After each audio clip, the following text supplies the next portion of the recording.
Hello বন্ধুরা, এই দেখো আজ নিয়ে আসলাম তোমাদের সামনে চাল কুমড়োর বড়া। এই দেখো এগুলো চাল কুমড়ো দিয়ে বানিয়েছি। নিয়ে নিলাম একটা চাল কুমড়ো, এই যে একদম কচি কুমড়োটা। এখন এটার খোসা এইভাবে ছাড়িয়ে নিচ্ছি। এই দেখো একদম হালকা করে পিল করে নিব।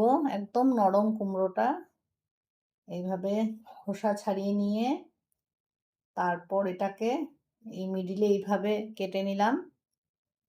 এবার পাতলা পাতলা করে স্লাইস করে নিব, একদম হালকা করে, একদম পাতলা করে করব।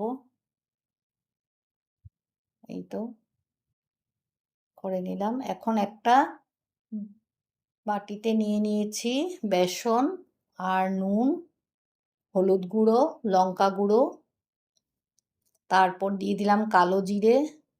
এখন এটাকে আর একটু বেকিং পাউডারও দেব।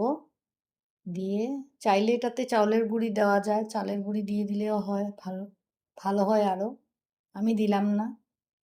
এখন এই যে পাতলা স্লাইসগুলোকে এইভাবে ঢুকিয়ে বেগুনির মতো এটাতে ডুবিয়ে এই তো ডুবো তেলে ভাজবো। এই দেখো এভাবে একটা একটা করে দিয়ে দিলাম।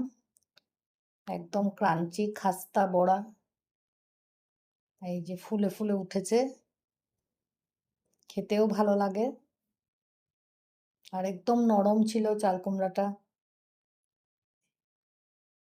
এই দেখো হাই ফ্লেমেই ভেজে তুলেছি। একদম খাস্তা বড়া রেডি। একবার বানিয়ে দেখো, খেতে খুব ভালো লাগে।